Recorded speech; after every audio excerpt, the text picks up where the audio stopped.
Bonjour à tous, bienvenue dans De la Terre au Verre, votre émission d'information préférée sur la brasserie des légendes et la distillerie de BRC. Focus brasserie, avec une gamme très spécifique, la gamme Vintage. Ensuite, direction Blarney, pour un établissement ayant reçu une distinction Goemio, meilleure carte de bière de Belgique 2021. L'histoire d'un chef étoilé, passionné de bière.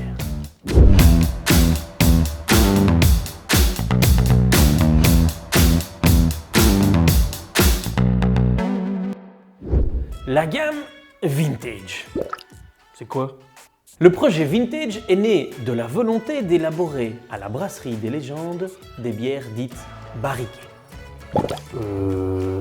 Une bière barriquée est une bière qui s'offre un petit passage en fût de chêne afin de se sublimer.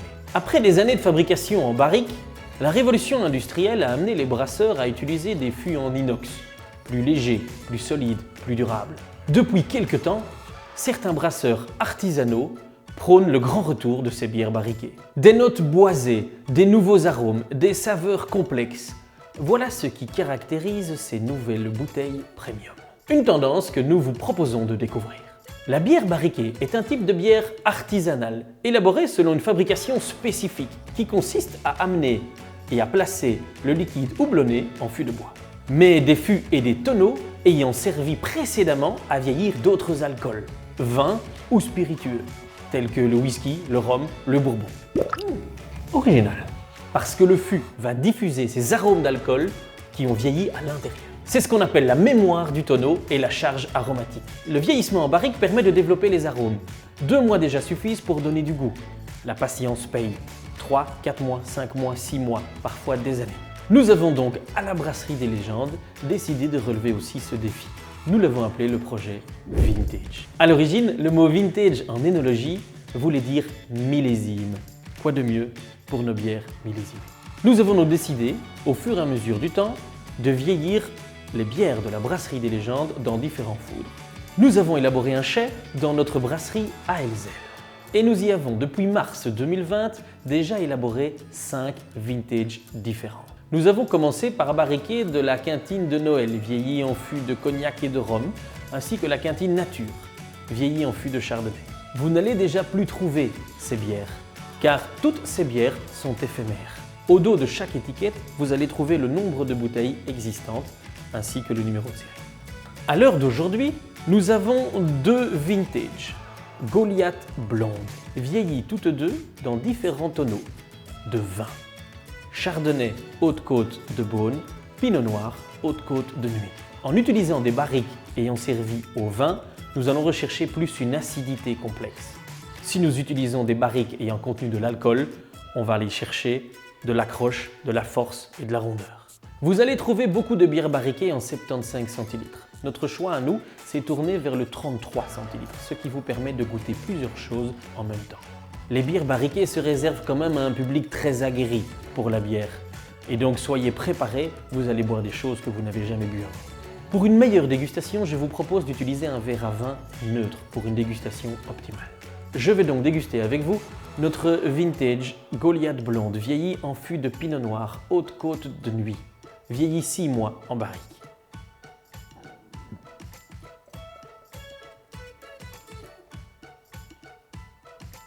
Des notes de bois, des notes de fruits, des notes d'acidité. Avec les bières barriquées, vous n'allez jamais savoir sur quoi vous allez tomber. Et donc le meilleur conseil, c'est de goûter. Vous allez en aimer, vous allez en détester, mais vous allez apprendre à boire et à découvrir plein de choses très surprenantes. En parlant de bières barriquées et de choses un petit peu plus surprenantes, je vous emmène voir Éric Fernet, un chef doublement étoilé. Il a dédié un de ses établissements à la bière spéciale. Ils y travaillent tous en famille. Voyez plutôt.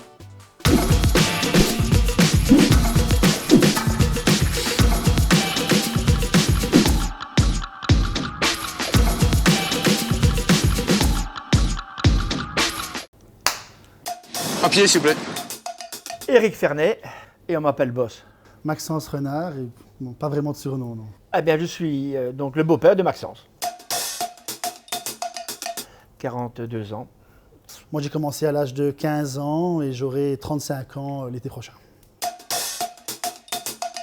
3 qui fonctionnent et un quatrième pour lequel on attend le permis de bâtir, mais qui est en bonne voie. J'ai ouvert ce restaurant il y a 32-33 ans, il s'appelait chez Fernet.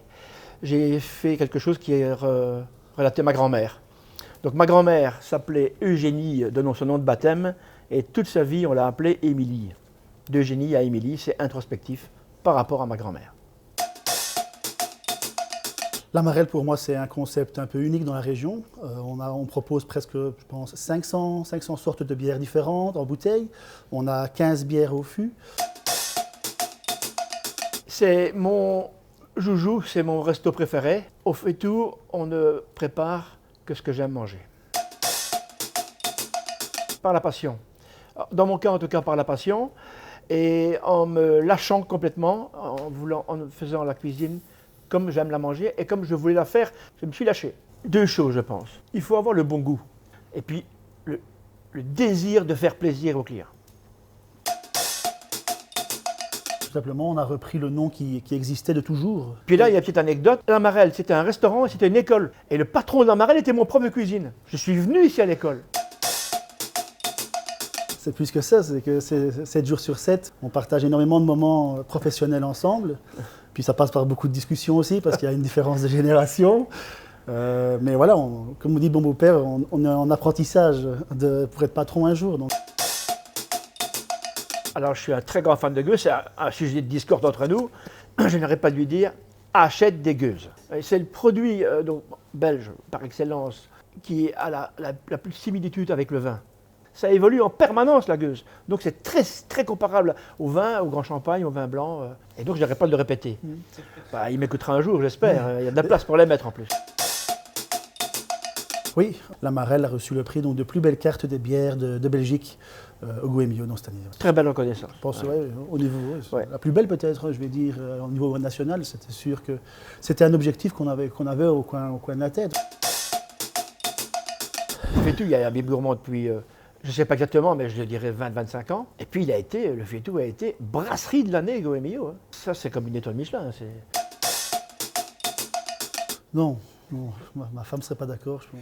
J'aime le classique, j'aime une triple, j'aime les trappistes. Pas parce que vous êtes là, j'aime beaucoup la cantine. J'ai adoré la Goyasse, parce que j'en ai vendu beaucoup quand j'étais à Hâte. Moi, je dis, on vignier. Est-ce qu'on ne vit pas?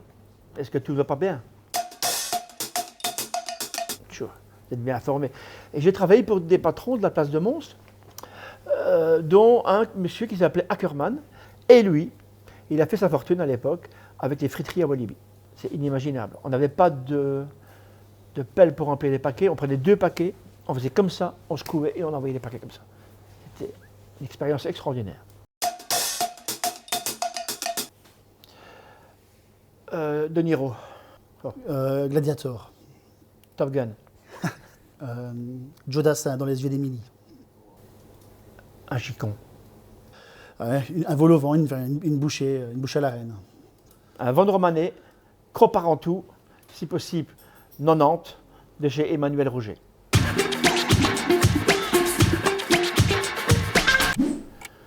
Bon prix. Verre à moitié plein. Boire. Fromage. Les deux. Quick. Michelin. Gin. Plante. Allez, Santé, hein. Eh bien, c'est pas mal du tout. Belle découverte. Merci Eric, merci Maxence, j'ai déjà envie d'y retourner. Quant à vous, merci d'être resté jusqu'au bout de cette petite vidéo et n'hésitez pas à liker, commenter, partager et surtout, buvez bien, buvez mieux.